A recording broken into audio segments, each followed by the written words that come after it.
Assalamualaikum warahmatullahi wabarakatuh. Waalaikumsalam warahmatullahi Bismillah, wabarakatuh. alhamdulillah, wa la hawla wa la quwata illa billah, asyhadu an la ilaha illallah wahdahu la syarikalah, wa asyhadu anna sayyidina wa nabiyyana Muhammadan abduhu wa rasuluhu alladzi la nabiyya ba'dah. Allahumma salli ala sayyidina Muhammad wa ala ali sayyidina Muhammad, amma ba'du. Para sahabat-sahabatku, para saudara-saudariku sebangsa setanah air dimanapun kalian berada, para subscriber, para netizen yang budiman, selamat datang kembali di channel Gus Hasan Asy'ari Official.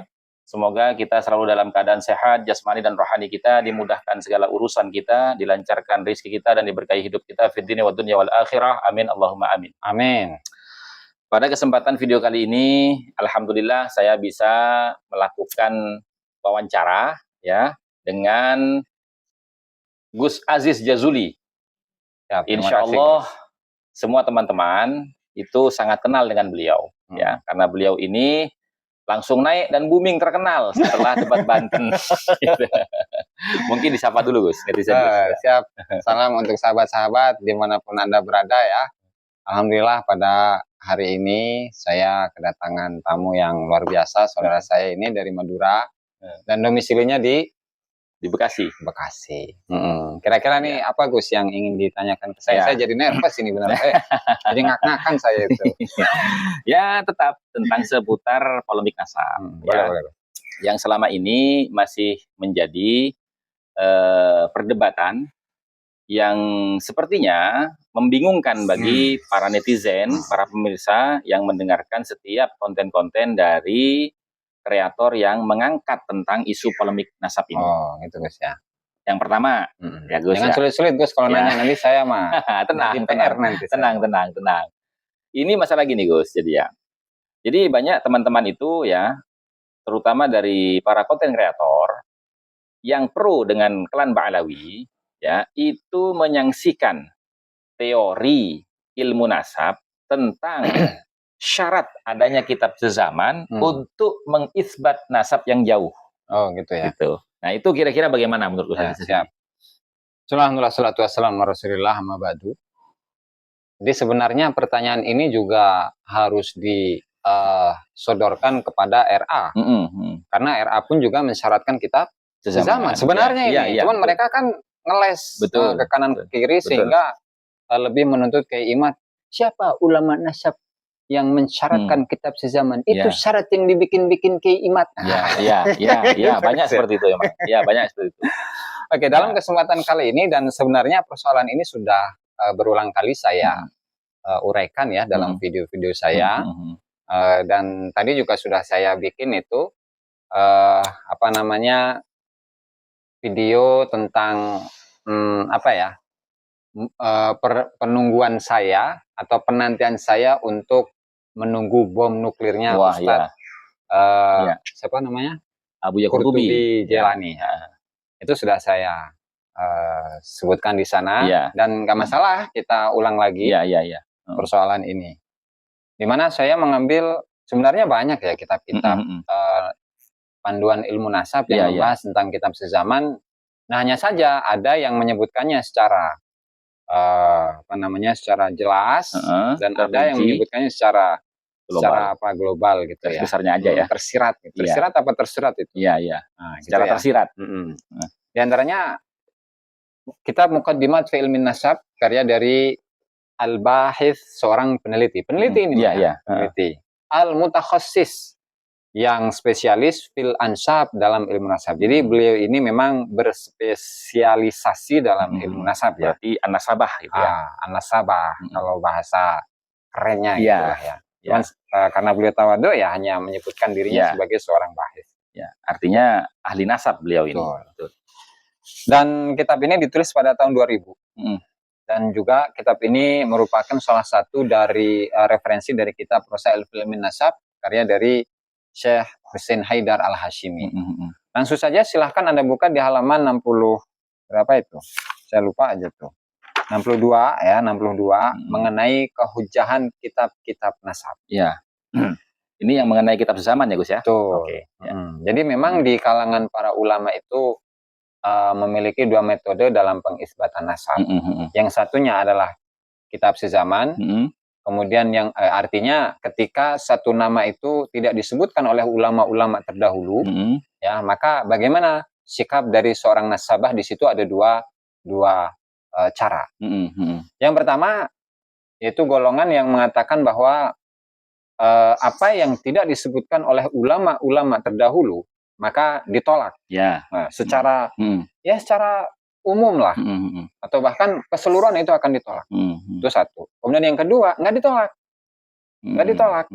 Tetapi harus ditemukan adanya korinah, adanya indikator-indikator akan kebenaran dari nasab itu. Faktor data pendukung. Betul. Ya. Dan kedua golongan ini, ya kalau telaah secara mendalam, dua-duanya itu akan mensyaratkan kitab sezaman juga. Iya. Cuman yang satunya terperinci, satunya secara tersirat tadi itu. Ya. Nah, misalnya ini yang saya bacakan, wahal yanhasiru thubutu nasabil furu' fima athbatahul mutaqaddimuna min usul. Apakah pengisbatan atau penetapan nasabnya furu', cabang-cabang atau keturunan-keturunan itu hanya terbatas pada keterangan yang sudah ditetapkan oleh ulama-ulama terdahulu mengenai leluhur-leluhur mereka. Ya. Wa fi hadza inqassama ahlul ilmi ila fariqan. Di situ ada dua pandangan ulama mengenai hal ini. Yang pertama, ja'lu ma kutiba hujjatan. La yumkinu at-ta'arrudu lahu, menjadikan apa yang sudah tertulis di dalam kitab ya itu menjadi hujah yang tidak bisa diganggu gugat, tidak bisa dibantah. Sehingga golongan ini mereka melakukan fakta suruh fi raddihim lil furu' ala ma athbatahul qudama'u min usul. Sehingga mereka merasa cukup untuk menolak cabang-cabang atau keturunan ya, untuk menolak keturunan-keturunan yang leluhur mereka tidak disebutkan oleh mutaqaddimun. Tuh. Sehingga fa'angkaru jazimina katsiran minal furu' allati lam tuzkar indal mutaqaddimin. Sehingga mereka mengingkari secara pasti, mengingkari banyak dari anak cucu atau keturunan yang leluhur mereka tidak disebutkan oleh ulama-ulama terdahulu. Hatta annahum, sehingga mereka itu ramau, menuduh atau menghukumi manintasabalahum, orang-orang yang menisbatkan diri kepada leluhur yang tidak disebutkan oleh ulama-ulama terdahulu dengan sebutan bil kadzibi, berbohong, wal iddia, dan pengaku-ngakuan. Nah, sebagai contoh ya, Ahmad bin Isa al-Abah itu kan memiliki 3 anak, Gus ya. Muhammad, Ali, Husain. Dan di situ tidak menyebutkan nama yang lain, Abdullah, atau Ubaidillah, atau Ubaid. Nah, sehingga ketika kita itu mengambil metodologi ulama yang pertama ini, itu sudah secara otomatis terbantahkan orang-orang yang mengaku sebagai keturunan dari anak yang keempat. Gitu. Ini secara otomatis. Yang tidak disebutkan oleh kitab yang sebelumnya. Betul. Nah, sehingga inilah ya menjadi dalil utama ya bahwasannya kitab sezaman itu dibutuhkan. Nah, ini biar nggak terlalu panjang ya, saya ringkaskan pada poin yang kedua dan nanti bisa ditelah di kitabnya sendiri, bahwa untuk golongan yang kedua, mereka mengatakan adamul wujdan la ya'nil adam. Tidak ditemukannya nama ulama-ulama atau nama leluhur-leluhur terdahulu dalam sebuah kitab, itu maksudnya ya bukan menafikan. Artinya apa? Misalkan keturunan dari Ubaidillah, nah itu bisa diisbatkan nasabnya, tetapi harus melalui qarain, indikator-indikator yang bisa membuat keyakinan. Nah, dan tentu hal itu harus dibantu melalui masadir, melalui referensi-referensi utama yang menunjukkan akan kebenaran dari nasab yang mereka klaim atau yang mereka itu menisbatkan diri kepada tokoh-tokoh itu. Nah, misalnya Ubaidillah adalah anaknya Ahmad al-Abah. Memiliki anak namanya Alwi, Basri, dan Jadid. Nah, kemudian Alwi memiliki anak terus. Nah, itu harus ditelusuri satu persatu ya dari nama-nama silsilah tersebut melalui kitab-kitab, baik itu sejarah, baik itu nasab ya, khususnya sejarah lah ya. Kemudian apa? Kemudian ketika nama-nama yang disebutkan dalam silsilah itu tidak terkonfirmasi dalam sejarah. Ya, misalkan ketokohan dari Ubaidillah, ketokohan dari Alwi, ketokohan dari Jadid, nah ketokohan dari misalkan Muhammad bin Ali Sahih Mirbat, ketokohan dari Al-Faqih Al-Muqaddam misalkan ya, misalkan ini ya. Ketika kita konfirmasikan, kita komparasikan dengan data-data kitab sejarah dan itu tidak kita temukan, maka itu adalah indikator-indikator yang menunjukkan bahwa nasab tersebut bukanlah nasab yang bersambung. Ya, gitu. Ya. Sehingga baik itu kita menggunakan pendapat yang pertama atau pendapat yang kedua, dibutuhkan tetap Gus kepada kitab sezaman. Ya, baik. Gitu. Nah, kemudian gini Gus. Lalu kenapa ya kalau memang tidak satupun ulama yang menyebutkan tentang nama Abdullah sebagai salah satu putra dari ketiga putra-putra Ahmad bin Isa yang disebutkan oleh ulama-ulama sebelumnya. Dalam hal ini misalnya kita ambil contoh Fakhruddin Ar-Razi dalam kitabnya Syajarah Mubarakah. Ya. Nah, lalu kenapa ada ulama di abad ke-9, abad ke-10 dan seterusnya, seperti misalkan As-Sakhawi, seperti misalkan Ibnu Hajar Al-Haytami, kemudian Al-Janadi, ya, itu menyebutkan sesuatu yang tidak pernah disebutkan oleh ulama-ulama nasab sebelumnya.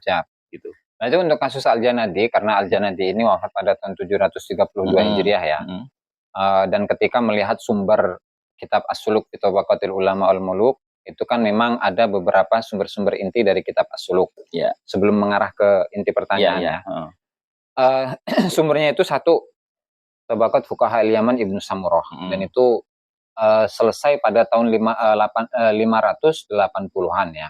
Berarti di abad ke-6 ya, akhir abad ke-6 Hijriah. Berarti ini sezaman dengan Fakhruddin Ar-Razi. Betul. Yang menurut kita Syajarah Mubarakah kan? Ya. Oke, ya. Kemudian selanjutnya dari tahun itu, dari tahun 580-an tadi sampai kepada tahun 680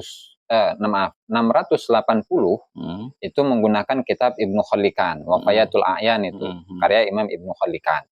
Kemudian untuk dari masa atau tahun 680 sampai zaman penulisan dari kitab As-Suluk fi Tabaqatil Ulama wal Muluk sampai pada yaitu pada tahun 722 atau 10 tahun sebelum kewafatan dari Bahauddin Al-Janadi, itu melalui korespondensi, reportase, menjadi reporter gitu ya, atau wawancara dengan tokoh-tokoh yang berkaitan ya. Ketika misalkan ulama yang dia cari namanya, kemudian menyebutkan ulama lain yang sezaman, dia sebutkan di situ. Nah, itu mengenai sumber-sumber. Nah, artinya untuk sumber yang digunakan oleh Al-Janadi ketika mereportase tentang silsilahnya Ali bin Muhammad bin Jadid, itu melalui tradisi lisan, atau kalau tidak beliau melihatnya dari kitab-kitab sanad yang ditulis oleh Ali bin Muhammad bin Jadid. Itu ya. Sehingga sumbernya kembali kepada Ali bin Muhammad bin Jadid itu sendiri, klaimnya ya, klaimnya. Nah, itu mengenai Ali bin kitab As-Suluk fi Tabaqatil Ulama wal Muluk. Nah, kemudian untuk masa abad ke-9, misalkan seperti Syamsuddin As-Sakhawi dalam kitabnya Ad-Dawul Lami, kemudian Ibnu Hajar Al-Haytami. Nah, itu memang di zaman itu, di saat itu memang sudah ada upaya untuk mempromosikan nasab, Gus. Ada upaya untuk mempromosikan nasab, khususnya di pertengahan abad ke-9 Hijriah ya.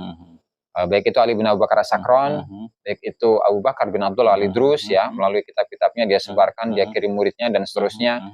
Sehingga lama-kelamaan ya, karena murid-muridnya ini bertemu dengan ulama-ulama besar seperti Sakhawi, kemudian Ibnu Hajar ataupun yang lain-lain, maka karena di saat itu belum ada kepentingan untuk meneliti nasabnya Ba'alawi, ya sehingga mereka ya berhusnudzon saja.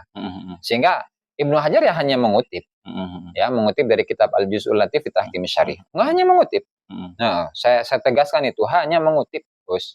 Tapi kan begini Gus ya, bantahan-bantahan daripada orang-orang yang pro dengan klan Ba'alawi ini, itu kan tidak mungkin kalau sekelas ulama ahli nasab seperti Syamsuddin Asy-Sakhawi itu hanya berdasarkan husnudzon menulis nasab itu kan. Karena seorang an-nasabah ini kembali kepada metode tadi, ya kan? Bahwasanya ketika dia ingin menuliskan sebuah syajarah nasab satu keluarga, itu kan harus ditelaah dulu, diteliti dulu, ya kan? Dari mulai sisi masodir dan korinahnya dan lain sebagainya, kan begitu. Nah, itu bagaimana? Jadi misalkan seperti Syekh Ibnu Hajar Al-Haytami, ya beliau lebih dikenal ahli fikih daripada bukan ini yang Asy-Sakhawi dulu. Asy-Sakhawi dulu. Ya memang beliau memiliki bahan bacaan yang banyak. Nah, husnudzon itu muncul dari siapa namanya tokoh-tokoh yang bertemu dengan Imam Sakhawi. Lantaran beliau itu bisa kita lihat dalam biografi beberapa tokoh Balawi yang ada dalam kitab Adwaul Lame. Itu dilihat dari sisi keilmuannya, sisi akhlaknya, kesolehannya, ibadahnya, ya, dan interaksi tokoh-tokoh itu dengan ulama-ulama yang lain atau orang lainnya.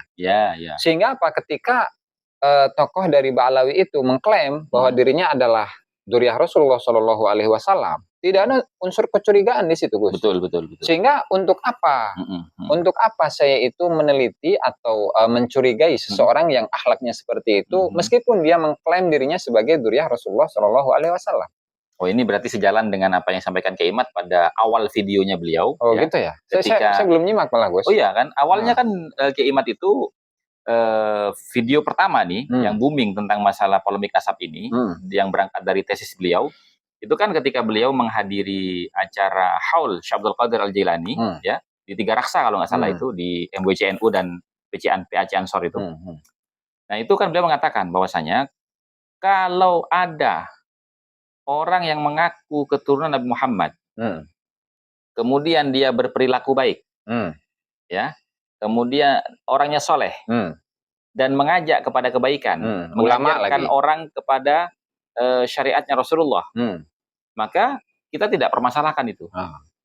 Akan tetapi ketika ada orang mengaku sebagai dzurriyyahnya Nabi, kemudian akhlaknya kurang baik, ya, dan kesalehannya dipertanyakan, gitu loh, karena berdasarkan fikrah dan harokahnya yang ditampilkan di dalam masyarakat, sehingga itu perlu dipertanyakan kebenarannya, gitu kan?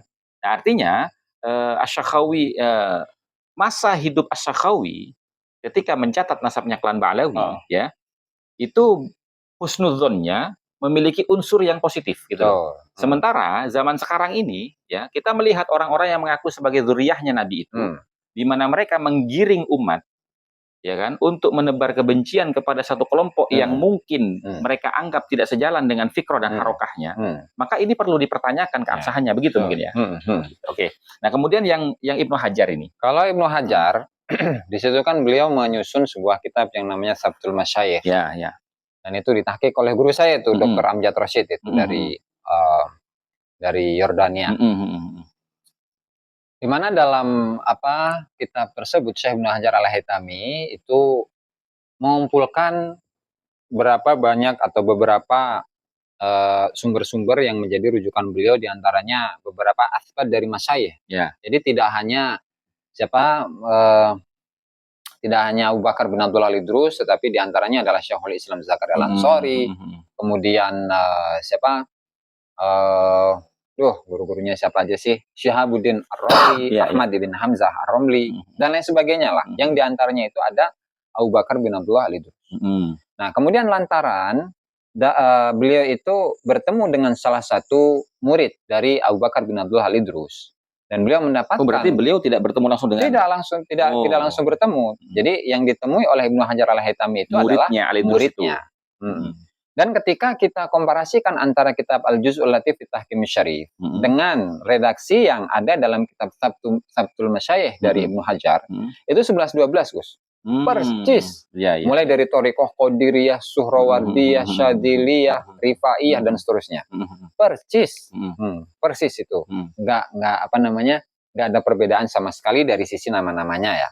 Nah, sehingga mungkin ini ya. Bisa jadi benar, bisa jadi salah. Lantaran ada kesamaan seperti itu.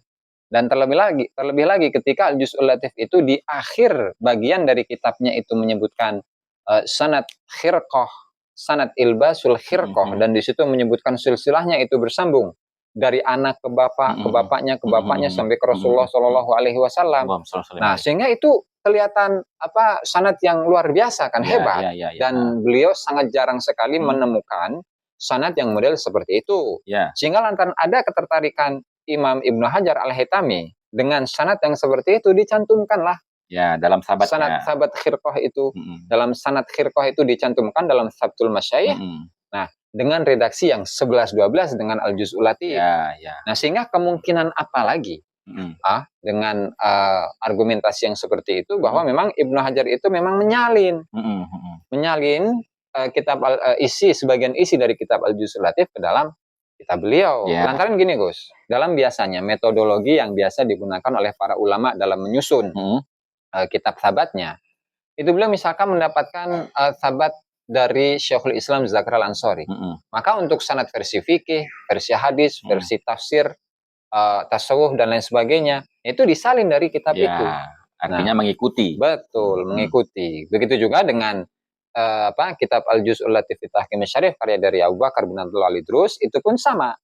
Itu hanya saja memang di dalam redaksi yang sanad khirqah itu tidak secara gamblang menyebutkan nama dari kitab itu. Namun dari mukaddimahnya dan dari penelusuran atau penelitian dari muhakkik kitab itu menegaskan bahwa sumber yang inti, sumber primer dari penyusunan kitab Sabtul Masyayikh itu adalah dari kitab Al-Juz'ul Latif fi Tahkim Syarif karya Abu Bakar bin Abdullah Al-Idrus. Ya, baik. Nah, ini sudah selesai ya tentang masalah As-Sakhawi dengan Ibnu Hajar. Ya. Nah, sekarang yang ketiga nih Gus. Karena mereka ini sepertinya menggunakan hujah yang ini itu lebih kuat. Karena apa? Karena mereka menarasikan bahwasanya hujah yang ketiga ini berkaitan dengan sanad keilmuan ulama Nusantara. Yaitu Syekh Murtadho Az-Zabidi. Di mana Syekh Murtadho Az-Zabidi ini memang menjadi mata rantai sanad keilmuan ulama Nusantara. Nah, beliau menulis dalam kitabnya Ar-Raudul Jali tentang nasabnya habaib ini. Nah, itu bagaimana? Karena mohon maaf nih, narasi yang dibangun oleh klan Ba'alawi dan para pendukungnya ini, beliau mengatakan bahwasanya khatimatun nasyabah itu adalah Murtadho Az-Zabidi. Sehingga tidak ada ulama ahli nasab yang sepadan dengan Murtadho Az-Zabidi. Lalu bagaimana itu? Jadi Murtadho Az-Zabidi ketika menyebutkan tokoh-tokoh dari Ba'alawi itu tidak hanya menyebutkannya dalam kitab Ar-Raudul Jali saja sebenarnya, Gus. Misalkan dalam kitab Ithaf Sadatul Muttaqin, Syarah Ihya Ulumuddin, di sana menyebutkan salah satu tokoh dari Al-Idrus. Kemudian di mana Tajul Arus min Jawahiril Qamus, syarah dari Al-Qamusul Muhit, itu pun juga menyebutkan salah satu tokoh dari Al-Idrus ketika menyebutkan makna dari Al-Idrus itu apa. Kemudian dalam kitabnya yang lain, Sabaikuz Zahab kalau tidak salah, masih manuskrip itu Gus dan belum dicetak, itu pun juga menyebutkan bahwa Ba'alawi adalah keturunan dari Ali Al-Uraidi. Begitu juga dalam kitab Musyajjar, cuman catatan kakinya Murtadho Az-Zabidi terhadap salah satu kitab Musyajjar, Al-Musyajjarul Kasyaf kalau tidak salah, itu pun juga menyebutkan Ba'alawi. Oke. Itu pendapat beliau. Nah, sebelum ke sana, nah kita pindah lagi nih ke Ar-Raudul Jali. Untuk kitab Ar-Raudul Jali sendiri, Gus ya. Ini salah satu kitab yang problematik. Kenapa? Satu, kitab ini ditemukan di Maktabatul Wafa yang ada di Mesir saat itu. Dan penyalinnya yaitu dari keluarga Al-Wafaiyah yang ada di Mesir. Dan untuk tahun penulisannya dan lain sebagainya, artinya naskah asli dari kitab Ar-Raudul Jali itu tidak ditemukan. Artinya yang ditulis langsung oleh Syekh Murtadho Az-Zabidi tidak ditemukan. Hanya salinan dari salinan saja. Itu Gus. Itu satu. Kemudian yang kedua, untuk naskah-naskah yang dimiliki oleh Alwi bin Thahir Al-Haddad. Kemudian juga catatan dari Alwi bin Thahir Al-Haddad atas kitab Ar-Raudul Jali. Nah, kemudian juga manuskrip atau salinan yang disalin oleh muridnya Alwi bin Thahir Al-Haddad itu, kalau tidak salah ada satu orang dari Al-Kahf itu menyalin dari manuskrip yang sama. Nah, kemudian ketika kitab ini Ar-Raudul Jali ditahqiq oleh Muhammad bin Abu Bakar Badzib, beliau ternyata di situ menemukan banyak kerancuan-kerancuan, di mana kerancuan-kerancuan ini mustahil datangnya adalah dari Syekh Muhammad Murtadha Az-Zabidi. Nah, sehingga penisbatan kitab itu diragukan kepada Syekh Muhammad Murtadha Az-Zabidi. Nah, diantaranya, berarti ada seorang peneliti atau pentahkik kitab itu, yang meragukan penisbatan kitab Ar-Raudul Jali itu kepada Syekh Murtadha Az-Zabidi. Nah, ini perlu ada korinah nih untuk memastikan bahwasanya betul-betul Ar-Raudul Jali ini adalah karya tulis daripada Syekh Murtadha Az-Zabidi, kan begitu ya? Nah, baik Gus. Nah, sehingga ini masih belum beres nih Gus ya. Sehingga misalkan ini kisah kedatangan atau kehijrahan dari Ahmad bin Isa dari Basrah ke Hadramut. Itu kan terjadi pada tahun 300, kalau versi itu kalau tidak salah ya, karena kitabnya di atas belum kita ambil, 320. Ya, sampainya ke Hadramut atau 319 lah ya. Yang menceritakan itu adalah Az-Zubairi, Mus'ab Az-Zubairi. Ya, sementara Mus'ab Az-Zubairi itu meninggal pada tahun 250-an. Ini kejadian hijrahnya berarti itu orang pada yang tahun, bercerita dengan kejadian yang diceritakan sudah 70 tahun lalu wafat. Ya, artinya lebih dulu orang yang meninggal daripada kisah yang diceritakan begitu ya. Sehingga tidak sinkron gitu ya. Oke. Nah, itu satu. Ya, kemudian ada yang kedua nih, yaitu siapa? Bapaknya Muhammad Maulad Dawileh. Bapaknya Muhammad Maulad Dawileh yaitu Ali bin Alwi. Ali bin Alwi, Ali bin Alwi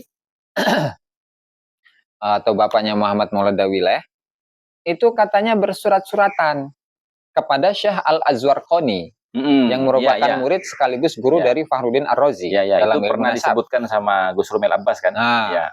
Itu kan. Nah, di mana ya kewafatan dari Al-Azwarqani itu wafat pada tahun 614 Hijriah. Nah, kemudian dalam surat itu mengatakan, ya, saya bersurat-suratan dengan Al-Azwarqani untuk mencatat anak saya yang bernama Muhammad Maulad Dawileh. Kemudian menjelaskan juga makna dari Dawileh itu apa. Ya kan? Padahal ya, jarak kelahiran Ali bin Alwi, Ba'alawi itu, atau bapaknya Muhammad Maulad Dawileh, dengan Al-Azwarqani itu terpaut kurang lebih 100 tahun lebih lah.